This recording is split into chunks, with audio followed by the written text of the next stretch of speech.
Guys, it's Loukisha and welcome back to Loukisha's Story. And today I'm going to be talking about what's in my bag. Now, you're going, what are you talking about, your bag? Well, since I have HAE, I've had some people ask me, what things do I do or not do or shouldn't do? And so here is a big something you should do. Hope that made sense. Now, I have lots of bags all around me. And this is hold your stuff. You've got bags that look like lunch boxes, cool little stuff to keep things cool. This one has 3 little slots, cute little handle. I don't know, you could decorate it. I'm not that kind of gal, but I guess you get puff paints and some sparklets, but I don't like that. I'm kind of just plain Jane. So there's this one, and it's gone. Now, there's something like this. I call this like a big giant feed bag. A really cool company, gave this. They said they thought that they found out something that people with HAE would like. It's just a big open space in there. So it's cool and all. I mean, it's great. You got a 6-pack of whatever beverage you like, leaded or unleaded.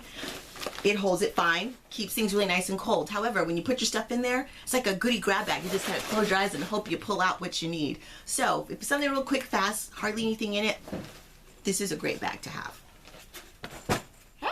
Now, bag number 3. This also came from a manufacturer. It's just a big, giant sack. Now, what's really cool about it is that it does have insulation there, so if you want to keep stuff cool, it does a great job. However, if you try to zip it, stuff can still fall out on the little sides like that. I use this bag only when I had to go to the hospital for long periods of time and Ryan had to bring meds to the hospital for me. Then this was perfect in carrying all those boxes with your infusion meds and everything. But to have just as a regular go to and fro bag, Now, this also is an emergency bag. It screams emergency because it's orange. Danger is red, but this is like caution or something. I don't know, but the kids know what this one is. They know to grab it if I have to go to the emergency room or if ambulance, God forbid, had to come get me, whichever that happened like twice. This is the bag. Now, there's this other bag that I love. This is from, I don't know who made this. I can't tell you, I don't know. All I can say is that my sister, meow meow, whoop whoop, she gave this bag to us and whoever wanted it and I got first dibs. So this bag is really cool. I love it because it has tons of zippers everywhere on the sides, here, here, and here. It's got some pouch really well so nothing falls out, and it's got handles for like a tote. Also, you can have it around your shoulders, and watch this, y'all. Bam! But bam! It could be a backpack too. I love this because when I went on a trip just recently, you know how I have my bag on the back of my chair, but I put on my meds in here, which I take on the plane with me. And Ryan had his hands full with other carry-on stuff. So this, I was able to put this on my back and wheel around and keep my meds close to me, not sitting it down anywhere, getting it lost. And so it was great. So I really like this bag.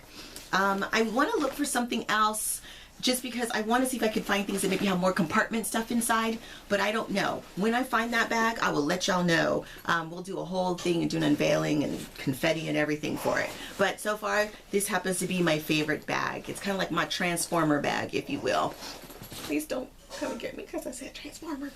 Okay, now, what's inside that is, number 1, a letter of treatment. I have it in an envelope. It's clearly written on the outside. Everybody says I got pretty cursive writing. If you can't read cursive, I guess I'm in trouble. So, but the people that I hang with a lot, they can read cursive. If you can't, learn. Little special service now. But it has a letter in there from my doctor, and it states what my disease is, how much meds do I need, how often they can be given to me, and all that kind of stuff. So I would suggest doing it. It also makes your med more, your diagnosis more real. And so with this, it kind of makes your disease more legit. Also, you riding in with the bag full of meds and you're saying, I have to take these. The doctor's like, yeah, right. Well, this is what this letter will help. It also has the name of your doctor. It has a phone number so he can call and check up on you and make sure that what you're saying is legit. So I suggest that you get one of these. My husband has one with him. And I also will put one in the hospitals that I frequent. It's in my medical file there. Another thing, advance directive. Not trying to get morbid, but you know, we're a part of the circle of life, and as it starts, it also ends, and little blips along the way though too. So what this does is it gives you a voice where you say what you want to have happen as far as your treatment is concerned if you become incapacitated, and you get to pick who makes those decisions for you, instead of, like, you know, Aunt Lucy Poo rolling up in the hospital because someone called her for who knows why, and she comes in and gets there before your husband, and she hasn't seen you in 25 years, and she makes decisions for your medical care. Well, if it's something that's really needing swift kind of decisions and you know what's going on and she has no clue what is going on with you, she makes those decisions, and that could really jack things up. Also, if you have a significant other, if you are, you know, in a relationship and you're not married or whatever, this helps them, gives them power to make decisions for your care. So I cannot state this enough that you should have it. Everybody, not just people with rare diseases, actually should have an advance directive. So that's my my medical PSA for today. So let's see, things that are in the bag now.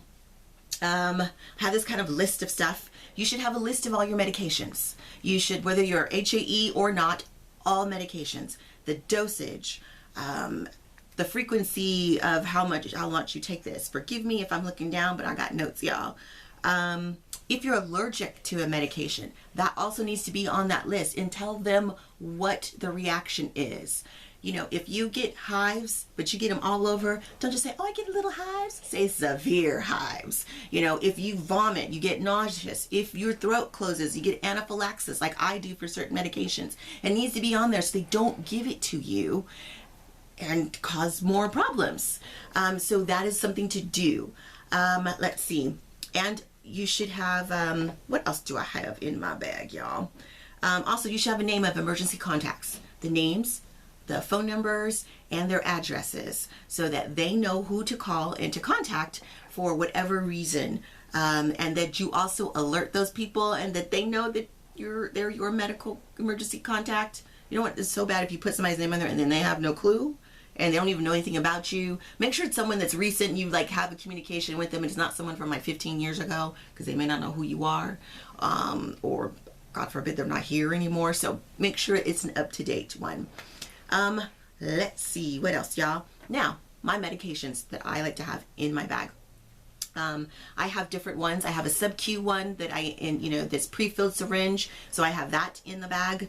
I have one that has my medicines, what I need to have reconstituted, so that means it's in a powder form. So I'll have that, and they come in their own boxes by themselves. I also will take sterile water. This one, they used to come in these cute little tiny little things like this. It's glass, yes, but it's hard to break. It's not easy to break it. But now, because of the shortage, they gives us these little bad boys.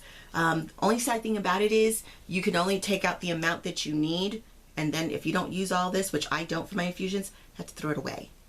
It's a waste, I know, it's horrible waste, but you have to have sterile water, and this is the only way. So once you've opened it, that's it. But I'll have several of these in my bag. If I have some of these little OG ones in there, I'll put those too. I will have my vial adapters. This is to connect to my meds, so I always make sure that I have several of these. I think this one's the cool one. And for y'all, if you know who you are, pause up, then you know that this is the best vial adapter ever. So always have those, many of them. Sharps container. After you're done with all your needles or things like that, this should be in your bag. Be safe.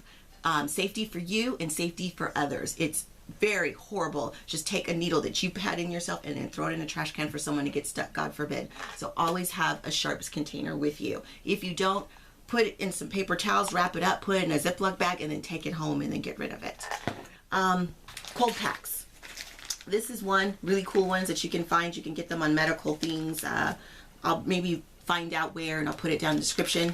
You can crack this thing and it's cold. Now, I've been told we had 10 minutes, y'all. So I'm gonna wrap this up and I'm come right back. Thanks, guys.